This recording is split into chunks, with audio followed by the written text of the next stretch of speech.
Hello students, welcome to Mandeep education academy YouTube channel. ये है target 23 batch, जिसमें NEET और जेई 2023 के जितने भी एस्पिरेंट्स हैं उनको भरपूर मात्रा में डिटेल में तैयारी करवाई जा रही है और साथ ही साथ उनको दिया जाता है हर एक लेक्चर के साथ फ्री डीपीपी।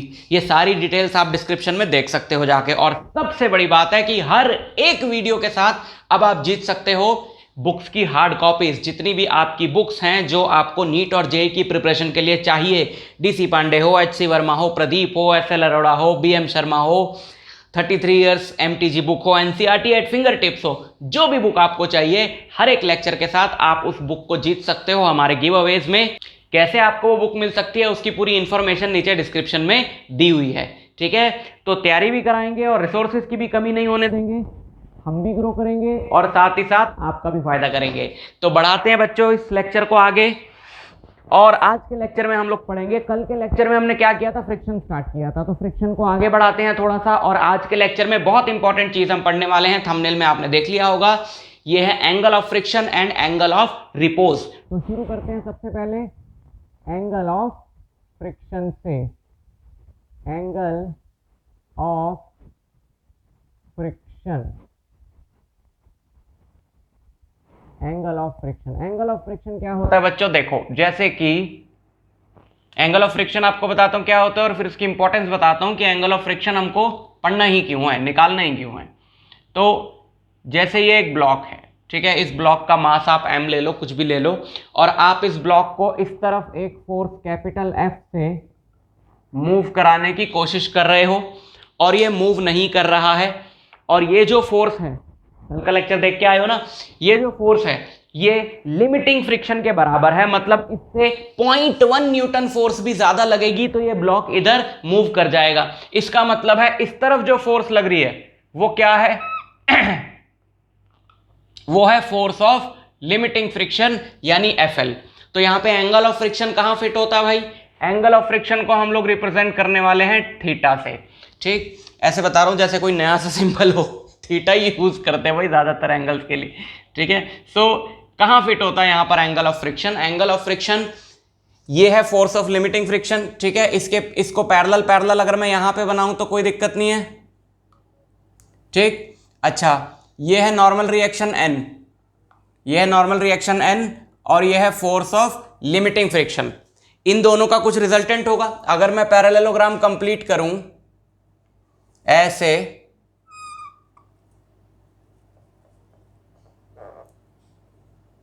तो इन दोनों का ये रिजल्टेंट है ये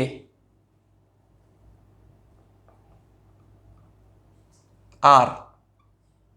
ठीक, ठीक है, अच्छा, फोर्स ऑफ लिमिटिंग फ्रिक्शन और नॉर्मल रिएक्शन का जो रिजल्टेंट है यानी कि R, वो नॉर्मल रिएक्शन से जो एंगल बनाता है उसे बोलते हैं angle of friction. Resultant of, कल मैंने आपको एक चीज बताई थी, कांटेक्ट फोर्स। और कांटेक्ट फोर्स के हम दो कंपोनेंट्स करते हैं, एक अप्लाइड फोर्स के अपोजिट डायरेक्शन में दैट इज फ्रिक्शन, और एक सरफेस के perpendicular that is normal reaction. तो ये कांटेक्ट फोर्स है बेसिकली, जो कि नॉर्मल रिएक्शन और फ्रिक्शन का रिजल्टेंट होता है। तो अगर ये फ्रिक्शन आपका लिमिटिंग फ्रिक्शन है, नॉट इन एनी केस, अगर ये आपका फ्रिक्शन लिमिटिंग फ्रिक्शन है तो लिमिटिंग फ्रिक्शन और नॉर्मल रिएक्शन का जो रिजल्टेंट है वो रिजल्टेंट नॉर्मल रिएक्शन के साथ जो एंगल बनाता है उसे एंगल ऑफ फ्रिक्शन कहते हैं। चलो बहुत बढ़िया, लेकिन इसकी जरूरत क्या है अभी डिटेल में बताता हूं। डिफाइन कर दूं, डेफिनेशन आपने कहीं लिखनी तो है नहीं जाके, लेकिन फिर भी मैं यहां पे डिफाइन कर देता हूं क्योंकि जब मुझे लिखते हुए देखोगे तो चीज और दिमाग में बैठ जाती है अच्छे से। It is the angle between, it is the angle between normal reaction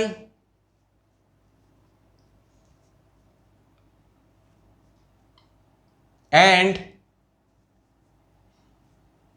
resultant of normal reaction and friction।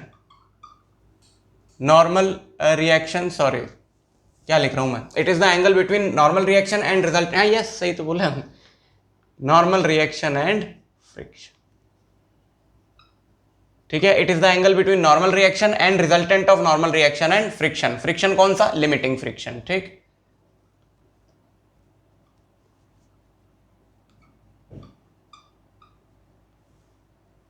Limiting friction. समझ में आई बात आपको? ठीक है। सो इसको निकालें कैसे? इसको निकालने का सिंपल सा तरीका है। ये क्या है? FL, तो ये सामने वाली साइड ये भी क्या हुई? FL। तो मैं यहां पे लिख सकता हूं tan थीटा क्या होता है? Perpendicular upon base. तो इस वाले ट्राइंगल में परपेंडिकुलर हुआ FL, so tan theta is FL upon n। और FL क्या होता है? Mu S into N. FL क्या होता है भाई? म्यू एस इंटू एन होता है, और n से n कट जाएगा, n से n कट जाएगा, तो tan थीटा क्या हुआ? बहुत ही इंपॉर्टेंट बात बता दी यहाँ पे मैंने। tan थीटा क्या हुआ? tan थीटा हुआ म्यू एस, और थीटा क्या हुआ? tan inverse mu S. ये फॉर्मूला है normal reaction angle of friction का, tan इनवर्स म्यू एस। ठीक, tan inverse mu S. For example, जैसे यहाँ पे एक ब्लॉक रखा है, ठीक है, यहाँ पे एक ब्लॉक रखा है, और इस ब्लॉक और सरफेस के बीच में कोएफिशिएंट म्यू एस इज 0.75 मान लो, तो find the angle of friction. So angle of friction theta is tan inverse 0.75। tan inverse 0.75 क्या होता है? 37 डिग्री। ये याद रखना पड़ेगा क्या? बहुत बार बताया। 0.75 का मतलब क्या है? 0.75 का मतलब है 3/4, यानी कि tan इनवर्स 3/4। तो ये 3/4 नहीं, 3/4। तो ये वाला ट्राइंगल तो आपको बहुत बार बताया, जो सबसे छोटा पाइथागोरियन ट्रिपलेट है 3, 4, 5। इसके बेस एंगल 3 के सामने वाला 37 डिग्री, और इसके सामने वाला 53 डिग्री। तो बताओ 3/4 क्या हुआ? 37 डिग्री। tan 3/4 इस वाले एंगल के रिस्पेक्ट में, ये परपेंडिकुलर है, तो tan 3/4 कितना हुआ? 37 डिग्री। ठीक, तो अगर यहाँ पे मुझे किसी भी सिचुएशन में, मतलब सरफेस और बॉडी के सरफेस और ग्राउंड के सरफेस के बीच में म्यू एस पता है, तो मैं एंगल ऑफ फ्रिक्शन फाइंड कर सकता हूँ। समझ में आई बात? ठीक है, बहुत बढ़िया है, कर तो सकते हैं, लेकिन एंगल ऑफ फ्रिक्शन का इंपॉर्टेंस क्या है? ठीक है, इसको एंगल ऑफ फ्रिक्शन कहते हैं, लेकिन इससे पता क्या चला? इससे क्या पता चला? इसके लिए एक छोटा सा हम एक्सपेरिमेंट करते हैं। जैसे कि मान लो एक सरफेस पे एक ब्लॉक रखा हो, ऐसे। अब इस ब्लॉक को आप खींच रहे हो किसी पर्टिकुलर एंगल पे फोर्स लगा के, ऐसे F फोर्स आपने लगाई, ऐसे F। ठीक,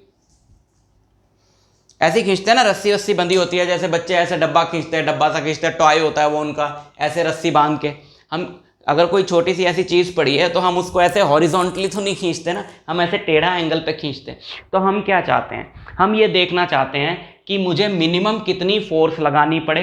भाई मुझे अगर किसी चीज को खींचना है, तो मैं अपना एफर्ट क्यों लगाऊंगा? मैं साइंस की हेल्प लूंगा ना। तो मैं ये सोचूंगा कि मुझे इसको घसीटने के लिए, ग्राउंड पे, सरफेस पे इसको स्लाइड करवाने के लिए कम से कम कितनी फोर्स चाहिए, और कितने एंगल पे मैं लगाऊं वो फोर्स। ये दो बातें मेरे को पता होनी चाहिए। तो अब मान लो यहां पर मैंने इसको सपोज अल्फा एंगल पे फोर्स को लगाया, ठीक है। तो मैं ये अल्फा निकालना चाहता हूं कि अल्फा कितना हो कि मुझे कम से कम फोर्स लगानी पड़े इसको खींचने के लिए। ऑब्वियसली अगर इसको थोड़ा नीचे से खींचोगे, यहां से या ऊपर से खींचोगे, तो हर बार अलग अलग एफर्ट लगाना पड़ता है ना। आप करके देख सकते हो, ऐसे मैंने ऊपर खींचा या हल्का सा रस्सी नीचे करके ऐसे खींचा, मतलब ये एंगल चेंज कर करके अगर मैं इस ब्लॉक को सरफेस पे खींच रहा हूं, तो मुझे हर बार डिफरेंट एफर्ट लगाना पड़ेगा। तो मेरा सवाल ये है कि मैं कितने एंगल पर इसको खींचूं कि मुझे मिनिमम एफर्ट लगाना पड़े। So this angle is alpha, इसके कंपोनेंट्स बना लो। This is F cos alpha and this is F sine alpha, है ना। और नॉर्मल रिएक्शन भी इधर ही है और वेट इधर है। देखो बच्चों, यहां पर मैं एक और चीज भी आपको बताता हूं कि किसी भी बॉडी को रफ सरफेस पे पुश करने से ज्यादा इजी होता है पुल करना, क्योंकि जब हम किसी बॉडी को पुल करते हैं तो उस फोर्स का एक कंपोनेंट नॉर्मल रिएक्शन की तरफ मिल जाता है। नॉर्मल रिएक्शन की तरफ मिलने से क्या होता है, अब वर्टिकल तो इसमें कोई मोशन नहीं है, तो हम ये लिख सकते हैं n plus F sine alpha equal to W. तो n इक्वल टू क्या है, w minus F sine alpha, rough surface पे, ठीक है। तो अगर रफ सरफेस पे अगर आप एक बॉडी को खींच रहे हो, तो फ्रिक्शन किस पे डिपेंड करता है? फ्रिक्शन तो नॉर्मल रिएक्शन पे डिपेंड करता है ना। फ्रिक्शन क्या होता है? म्यू एस इंटू एन या म्यू के इंटू एन। तो फ्रिक्शन तो नॉर्मल रिएक्शन पे डिपेंड करता है। जब आप एक बॉडी को ऐसे पुल कर रहे होते हो तो फोर्स का एक कंपोनेंट इधर चला जाता है, तो आप देख रहे हो ये जब इधर जाएगा तो नॉर्मल रिएक्शन कम हो गया, अदरवाइज एन डब्ल्यू के बराबर था, अब W minus F sine alpha के बराबर हो गया। नॉर्मल रिएक्शन कम होने से फ्रिक्शन कम हो जाता है और बॉडी को खींचना आसान हो जाता है। ठीक है, इसलिए पुल इजी होता है। पुश करोगे अगर एफ फोर्स इधर लगाओगे तो एफ का एक कंपोनेंट आपको यहां पे मिलेगा। Normal reaction equal to F का वो कंपोनेंट प्लस डब्ल्यू हो जाएगा, तो भारी लगेगा। ठीक, so N equal to W minus F sine alpha, ये आ गया। तो बताओ फ्रिक्शनल फोर्स क्या हुई इस पे? फ्रिक्शनल फोर्स क्या हुई? फ्रिक्शनल फोर्स होती है म्यू इंटू एन। और फ्रिक्शनल फोर्स क्या होती है? अगर मैं बोल रहा हूं कि मुझे इसको जस्ट खींचना, यही तो हमारा क्वेश्चन यही ना कि मैं इसको कितने एंगल पे लगाऊं फोर्स को कि ये खींच जाए। भाई ऑब्वियसली अगर इससे ज्यादा फोर्स लगाओगे, एक तो मैं कितने एंगल पे लगाऊं और कम से कम कितनी फोर्स लगाऊं। कम से कम कितनी फोर्स का मतलब है कि ये जो इस तरफ मेरे को ये फोर्स मिले ये लिमिटिंग फ्रिक्शन के बराबर हो, क्योंकि मुझे उसको जस्ट यही देखना है कि कितनी फोर्स लगाऊं और कितने एंगल पे लगाऊं कि जस्ट उसको खींच दूं, चला दूं सरफेस पे। So this F cos theta must be equal to F L. तो ये जो एफ एल है मेरा, जो कि म्यू एस इंटू एन होता है, इसकी जगह मुझे क्या लिखना चाहिए? F cos theta. और म्यू एस इंटू एन की जगह क्या लिखना चाहिए? W minus F sine alpha. So F cos theta क्या हो जाएगा? एफ कॉस थीटा हो जाएगा mu S into W, W मतलब एम जी, तो mu S M G minus mu S F sine alpha. बताओ यहां से एफ क्या आया? ये इधर चला जाएगा। अच्छा, इसको थीटा लिखा मैंने, सॉरी। ठीक, ये इधर आ जाएगा तो एफ कॉमन आ जाएगा, cos alpha plus mu S sine alpha equal to mu S M G. And F क्या आ जाएगा? एफ आ जाएगा mu S M G by cos alpha plus mu S sine alpha. So ये हमारी force है जिससे हम इसको खींचें तो ये जस्ट चल दे, ये डब्बा जो है या ये जो बॉडी जो है ये सरफेस पे जस्ट चल दे। बट हमें निकालना कम से कम कितनी फोर्स होनी चाहिए। सो ये क्या होना चाहिए? ये होना चाहिए मिनिमम। एंड इसको मिनिमम रखने के लिए ये फ्रैक्शन है, कोई भी फ्रैक्शन मिनिमम कब हो सकती है? जब उसका डिनोमिनेटर मैक्सिमम हो। तो ये फ्रैक्शन है मिनिमम, तो इसका डिनोमिनेटर क्या होना चाहिए? मैक्सिमम। अब मैक्सिमम वैल्यू इसकी निकालनी है तो मुझे मैक्सिमम मिनिमा यूज करना पड़ेगा। डिफरेंशिएशन पढ़ाया था ना, मैक्सिमा मिनिमा की किसी भी फंक्शन की मिनिमम या मैक्सिमम वैल्यू निकालनी है तो मैक्सिमा मिनिमा यूज करना होता है, जिसमें फर्स्ट डेरिवेटिव निकालते हैं, उसको इक्वल टू 0 रख के वहां से वेरिएबल की वैल्यू निकालते हैं। सेकंड डेरिवेटिव में उस वैल्यू को पुट करते हैं, अगर सेकंड डेरिवेटिव नेगेटिव आया तो वो मैक्सिमा की वैल्यू होती है, पॉजिटिव आया तो मिनिमा की वैल्यू होती है। इतना ही बता सकता हूं अभी इस लेक्चर में, तो डिटेल में पढ़ाया हुआ है, जाके आप सर्च कर सकते हो मेरी प्लेलिस्ट में। तो इसको मुझे मैक्सिमम देखना है कि ये किस वैल्यू पे होगा। मान लो मैंने इसको कुछ नाम दे दिया y, तो cos alpha plus mu S sine alpha. अब जब मैं इसको डिफरेंशिएट करूंगा अल्फा के रिस्पेक्ट में, so I will get minus sine alpha plus mu S into cos alpha. फिर मैंने इसको इक्वल टू 0 पुट किया, साइन अल्फा उधर चला जाएगा तो म्यू एस कितना आ जाएगा? म्यू एस आ जाएगा sine alpha by cos alpha, यानी कि म्यू एस आ जाएगा tan अल्फा। ओहो, ये तो बड़ा इंटरेस्टिंग रिजल्ट है, कुछ मिलता जुलता रिजल्ट आ रहा है, अभी आपको पता चलेगा इसका सिग्निफिकेंस। अब मैं देखना चाहता हूं कि इस पे इसकी वैल्यू मिनिमम है या मैक्सिमम है। तो अगर मैं इसका डबल डेरिवेटिव लेता हूं तो minus cos alpha minus mu S sine alpha ये होगा। अब आप देख रहे हो अल्फा 90 डिग्री से बड़ा तो नहीं हो सकता भाई, ये ऐसे रखनी है तो 90 तक ही रहेगा ना, और अगर 90 तक ही रहेगा तो ये भी पॉजिटिव बट बाहर नेगेटिव का साइन लगा है, तो ओवरऑल सेकंड डेरिवेटिव क्या हो जाएगा? नेगेटिव। यानी कि मैक्सिमम वैल्यू तब है, मैक्सिमम वैल्यू इसकी इस एक्सप्रेशन की मैक्सिमम वैल्यू तब मिलेगी जब alpha tan inverse mu s होगा, है ना। जब अल्फा क्या होगा, tan इनवर्स म्यू एस। एक minute, so alpha should be tan inverse mu s, लेकिन tan इनवर्स म्यू एस तो थीटा भी होता है, यानी angle of friction. So this alpha should be equal to angle of friction, यानी कि कम से कम एफर्ट में कितने एंगल पे फोर्स लगाऊं कि मैं बॉडी को ग्राउंड पे स्लाइड कर पाऊं, and that is angle of friction. ये एक सिग्निफिकेंस है एंगल ऑफ फ्रिक्शन का, ठीक है ना, क्योंकि वही रिजल्ट आ गया मेरे पास। और वो मिनिमम फोर्स कितनी होनी चाहिए, एफ मिनिमम कितनी होनी चाहिए, ये मेरे पास रिजल्ट है ना। म्यू एस की जगह अगर मैं यहां tan अल्फा पुट कर दूं, tan alpha m g upon cos alpha plus mu s की जगह मैं पुट कर दूं tan alpha into sine alpha. So f minimum equal to tan alpha into M g upon cos alpha plus tan alpha is sin alpha by cos alpha into sine alpha, tan alpha into M g upon cos alpha into cos alpha cos square alpha. इस tan alpha को भी लिख दो sin alpha by cos alpha, sin alpha by cos alpha, cos alpha cos alpha cos square alpha plus sin square alpha by cos alpha. cos alpha से cos alpha cut गया, sin square alpha plus cos square alpha 1 होता है। So it is m g sin alpha f minimum, या फिर आप इसको angle of friction theta की terms में भी लिख सकते हो अब तो, क्योंकि आपको पता लग गया है कि अल्फा और थीटा जो है वो बराबर हैं। तो f minimum is m g sine theta, m g sine theta. ठीक, समझ में आई बात? ओके, एक क्वेश्चन करके बताता हूं।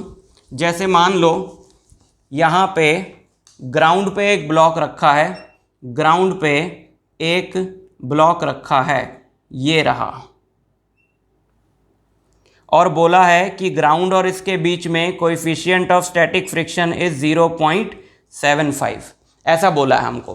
ठीक, तो कितनी फोर्स लगाऊं और कितने एंगल पे लगाऊं कि इसको मैं जस्ट स्लाइड कर पाऊं इस सरफेस के ऊपर। तो पहली फोर्स है, पहला है सवाल कि कितने एंगल पे लगाई जाए वो force.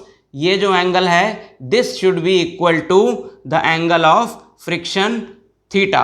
So tan inverse mu s which is 0.75, यानी कि कितना हो गया 37 डिग्री, यानी कि ये फोर्स लगाई जाए 37 डिग्री पे तो आप इसको जस्ट स्लाइड कर पाओगे। दूसरी बात है कि कितनी फोर्स लगाई जाए, ये पूछा है क्वेश्चन में। So that is m g sine theta. ये रिजल्ट आपको डायरेक्ट याद रखना है। मान लो बॉडी का मास दिया है 10 kg, तो m g sine 37 degree sine 37 degree क्या होता है, ये 3 है, ये 4 है, ये 5 है, 37 53। साइन थीटा क्या होता है, परपेंडिकुलर बाय हाइपोटेन्यूज। तो sine 37 is 3/5। So 100 into 3/5, 60 newton की फोर्स लगे। Minimum force required is 60 newton and that force should be at an angle of 37 degree with horizontal. तो आप इसको कम से कम एफर्ट में स्लाइड कर पाओगे। समझ में आई बात? तो ये फंडा है। आगे बढ़ते हैं, अभी एंगल ऑफ रिपोज बचा है और कुछ क्वेश्चंस और कराता हूं आपको। अभी तो एक ही हुआ है, आगे करते हैं questions.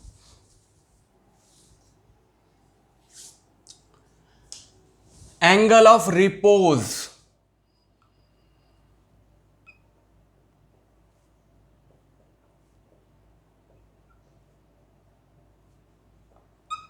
Angle of repose. Angle of repose क्या होता है बच्चों?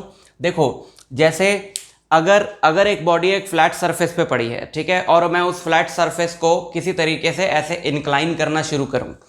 जैसे एक बॉडी है, ये एक सरफेस है, इस सरफेस पे एक प्लेटफॉर्म हमने रख दिया है जिसको हम ऐसे उठा सकते हैं, ऊपर नीचे कर सकते हैं। ठीक, ऐसे ये प्लेटफॉर्म मैंने रख दिया और इस पर एक बॉडी रख दी।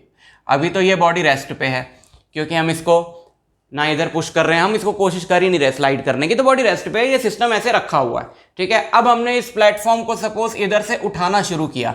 उठाते उठाते उठाते उठाते उठाते उठाते उठाते उठाते एक टाइम ऐसा आएगा ना जब ये बॉडी नीचे की तरफ स्लाइड करना शुरू कर देगी। जिस एंगल पर ऐसा होता है, हॉरिजॉन्टल से इसके जिस एंगल पर ऐसा होता है उस एंगल को बोलते हैं एंगल ऑफ रिपोज। नहीं समझे?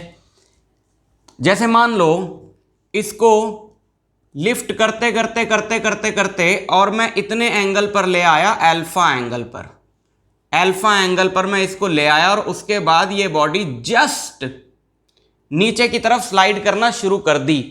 अब देखो होगा क्या, जैसे मैं इसको ऐसे इंक्लाइंड प्लेन पे ला रहा हूं एक तरीके से, है ना, तो इस पे क्या क्या फोर्सेस लगेंगी, और ये रफ है इंक्लाइंड प्लेन, ऑब्वियसली ये फ्रिक्शन के टॉपिक्स चल रहे हैं तो ये रफ ही है, तो ये mg है, ये एंगल अगर अल्फा है तो आप जानते हो इंक्लाइंड प्लेन की फोर्सेस के बारे में, this angle is also alpha, तो इसका ये वाला कंपोनेंट क्या होता है, इसका ये वाला कंपोनेंट होता है mg cos अल्फा, इसका ये वाला कंपोनेंट होता है mg sin अल्फा। अब देखो क्या होगा, फ्रिक्शन तो सेल्फ एडजस्टिंग फोर्स है, तो जैसे जैसे आप इसको बढ़ाओगे, अल्फा बढ़ाओगे तो साइन अल्फा बढ़ेगा, अल्फा के साथ साइन अल्फा बढ़ता है, तो जैसे जैसे आप अल्फा बढ़ाओगे ये वाली फोर्स बढ़ेगी, ये बढ़ेगी तो फ्रिक्शन जो ऊपर की तरफ है जो इसको नीचे स्लाइड करने से रोक रहा है वो बढ़ेगा, फिर आपने अल्फा और बढ़ाया तो ये और बढ़ेगा, और बढ़ाया और बढ़ेगा, और बढ़ाया और बढ़ेगा, तो ये बढ़ता जाएगा बढ़ता जाएगा बढ़ता जाएगा, तो इसको रोकने के लिए फ्रिक्शनल फोर्स भी बढ़ती जाएगी। लेकिन फ्रिक्शनल फोर्स की तो एक लिमिट है ना, लिमिटिंग फ्रिक्शन जिसको हम बोल रहे हैं, जो मैक्सिमम वैल्यू तक वो पहुंच जाएगी लिमिटिंग फ्रिक्शन, तब ये नीचे की तरफ mg sin अल्फा है मान लो, अब ये मैक्सिमम तक आ गया, अब इससे ज्यादा अगर 1 डिग्री भी एंगल बढ़ाता हूं तो ये फोर्स इससे बड़ी हो जाएगी और ये नीचे की तरफ स्लाइड करने लगेगा। तो ये जो एंगल है इसको बोलते हैं एंगल ऑफ रिपोज, जो मैक्सिमम एंगल है इंक्लाइंड प्लेन का हॉरिजॉन्टल से, जिससे आधा डिग्री ऊपर करने के बाद भी, आधा डिग्री भी अगर इससे ऊपर करोगे तो ये नीचे की तरफ स्लाइड करना शुरू कर देगा, क्योंकि mg sin अल्फा ज्यादा हो जाएगा, fl तो कम हो जाएगा, तो बोलेंगे नहीं वो तो उतना ही रहेगा, बोलेगा मैं इससे ज्यादा नहीं बढ़ सकता, अब मेरा ये मैक्सिमम है, तो ये बढ़ जाएगा, नीचे स्लाइड करने लगेगी। तो मैक्सिमम एंगल जहां तक ये रेस्ट पे रह सकता है that is called angle of repose. Inclined plane के उस एंगल को क्या बोलते हैं, एंगल ऑफ रिपोज। और हम ये देखेंगे कि एंगल ऑफ रिपोज जो है वो एंगल ऑफ फ्रिक्शन के बराबर आएगा। कैसे? फोर्सेस क्या क्या लग रही हैं, सब लगा दी हमने, एक ही फोर्स रह गई यहां पे, है ना, तो फोर्सेस बैलेंस्ड हैं, FL जो है वो mg sin अल्फा के बराबर है, अभी तो नहीं मूव कर रहा ना, इससे आधा डिग्री और ऊपर बढ़ाऊंगा तो मूव करेगा, अभी तो रेस्ट पे, और नॉर्मल रिएक्शन जो है वो mg cos अल्फा के बराबर है। अब अगर मैं इसको डिवाइड कराता हूं, FL क्या होता है, FL होता है μs into n by n equal to mg से mg कटा sin alpha by cos alpha tan alpha, n से n कटा तो अल्फा कितना हो गया, tan इनवर्स μs, है ना, और थीटा भी क्या था, tan इनवर्स μs। देयरफॉर क्या पता चला हमें, बहुत इंपॉर्टेंट रिजल्ट पता चला कि angle of repose is equal to angle of friction, angle of repose is equal to angle of friction. समझ में आई बात? सवाल देखें जरा, मान लेते हैं, अच्छा ये बड़ी इंपॉर्टेंट बात है यहां पे कि angle of repose is independent of the mass of body. यहां पे कितने भी मास की बॉडी रखी हो, 10 किलो की रखी हो, 50 किलो की रखी हो, एंगल ऑफ रिपोज दोनों के लिए बराबर है। ऐसा नहीं कि 50 किलो वाली है जो किसी और एंगल पे स्लाइड करने लगेगी और 10 किलो वाली किसी और एंगल पे स्लाइड करने लगेगी, ऐसा नहीं है, एंगल सबके लिए बराबर है, वो सिर्फ कोएफिशिएंट ऑफ फ्रिक्शन पे डिपेंड कर रहा है। कोएफिशिएंट ऑफ फ्रिक्शन बदलेगा तो एंगल ऑफ रिपोज बदलेगा, वरना नहीं बदलेगा। ठीक, समझ में आई बात? फॉर एग्जाम्पल मान लो ये इंक्लाइंड प्लेन है और इस इंक्लाइंड प्लेन पे हम बोल देते हैं कि ये एंगल है मान लो 60 डिग्री, और यहां पर coefficient of static friction is 0.37। अब सवाल यह है कि क्या ये बॉडी नीचे की तरफ स्लाइड कर रही है या नहीं कर रही है। चेक करते हैं, अल्फा कितने एंगल पे ये स्लाइड करना शुरू कर देगी, tan इनवर्स 0.37 नहीं, सॉरी 75, 37 तो एंगल आएगा, 0.75 मान लो दे रखा है, ठीक है। So alpha is what, tan inverse 0.75 मतलब 37 डिग्री, लेकिन इंक्लाइन प्लेन का एंगल कितना है 60 डिग्री, यानी बॉडी नीचे की तरफ स्लाइड कर देगी। अच्छा ठीक है, अब अगर बॉडी नीचे की तरफ स्लाइड कर देगी तो क्वेश्चन में यह भी पूछा है कि इसकी एक्सेलरेशन बताओ फिर डाउन द प्लेन कितनी होगी। तो इसकी एक्सेलरेशन कितनी होगी डाउन द प्लेन, क्या क्या फोर्सेस इस पे लग रही हैं, नीचे की तरफ इस पे फोर्स लगेगी एम जी साइन थीटा यानी 60 डिग्री। पहले थीटा की टर्म्स में निकालते हैं, ठीक है, पहले एक जनरल फॉर्मूला निकालते हैं और उस जनरल फॉर्मूले में हम पुट करेंगे, इससे तुम्हारा टाइम सेव होगा, फटाफट कर लोगे। मान लो ये एंगल है थीटा, तो इस तरफ फोर्स लगेगी इस बॉडी पे एम जी साइन थीटा, और इस तरफ फोर्स लगेगी फोर्स ऑफ फ्रिक्शन, इधर लगेगा नॉर्मल रिएक्शन, इधर लगेगा एम जी कॉस थीटा, और बॉडी नीचे की तरफ स्लाइड कर रही है यानी एक्सेलरेशन है इधर, यानी एम जी साइन थीटा ज्यादा है। तो एक्सेलरेशन क्या होगी, mass into acceleration, net force क्या होगी m g sine theta minus force of friction f. तो ए क्या आएगा, इसको एम से डिवाइड कर दो, G sine theta minus force of friction is mu K. इस बार क्या होगा म्यू के, क्योंकि अब तो बॉडी चलने लग गई, तो अब फ्रिक्शन कैसे निकलेगा, काइनेटिक फ्रिक्शन के कोएफिशिएंट से निकलेगा ना, mu K into M G, mu K into N, और एन किसके बराबर है एम जी कॉस थीटा के, divided by M. So it is finally G common आ गया, साइन थीटा माइनस एम से एम कट गया, जी कॉमन आ गया, mu K cos theta. So this is the acceleration of a body sliding down a rough inclined plane, जब उस inclined plane का जो एंगल है वो एंगल ऑफ रिपोज से ज्यादा हो। So एक्सेलरेशन क्या होगी, एक्सेलरेशन होगी g दे रखा है 10, और मान लो यहां पे म्यू के भी दे रखा है, इससे थोड़ा सा कम 0.70। म्यू के जो है वो कम होता ना म्यू एस से, क्योंकि कल के लेक्चर में आपको बताया काइनेटिक फ्रिक्शन जो है वो स्टैटिक फ्रिक्शन से कम होता है। So 10 into sine 60 minus mu k 0.70 into cos 60, 10 into √3, sine 60 is √3 is 1.73/2, √3/2 minus cos 60 is 1/2 इससे काटा तो 0.35 बचेगा, तो 10 इसको इससे काटा तो 0.865 माइनस 0.35, ठीक है, तो 86 ही ले लेते हैं इजी करने के लिए इसको, तो 85 माइनस 35 करूंगा तो 50 बचेगा, ये एक ज़्यादा है, तो 10 इंटू 0.51 विच इज 5.1 मीटर पर सेकेंड स्क्वायर। इस एक्सेलरेशन से बॉडी जो है वो नीचे आएगी। समझ में आई बात? और क्वेश्चंस करते हैं। देखो, एक बॉडी है जिसका मास है 10 kg और वो एक इंक्लाइंड प्लेन पे रखी है, रफ इंक्लाइंड प्लेन पे, एंगल जिसका हॉरिजॉन्टल से है 37 डिग्री, और इंक्लाइंड प्लेन के सरफेस और बॉडी के सरफेस के बीच में coefficient of static friction is 0.2, ये हमें दे रखा है। अब क्वेश्चन जरा ध्यान से देखो, find the minimum and maximum force that should be applied parallel to inclined plane to keep the body at rest. इस इंक्लाइंड प्लेन के पैरेलल कम से कम कितनी और ज्यादा से ज्यादा कितनी फोर्स लगाई जाए कि ये बॉडी रेस्ट पे रहे। अब ये कम ज्यादा का क्या फंडा है भाई, चलो देखते हैं। जरा सिचुएशन को जरा ध्यान से देखें कि कौन सी फोर्स है जो इसको नीचे लेकर जाएगी, ये रेस्ट पे क्यों नहीं रहेगी, क्योंकि इधर एम जी साइन 37 डिग्री इसको नीचे लेके जाएगा, m 10 है, g को 10 ले लेते हैं, साइन 37 कितना होता है, साइन 37 कितना होता है, साइन 37 3/5 होता है, भूल गए क्या, 3 4 37 डिग्री 53 डिग्री, 4 के सामने वाला 53, 3 के सामने वाला 37, ठीक है, साइन 37 3/5। अभी पिछले क्वेश्चन में भी तो किया था,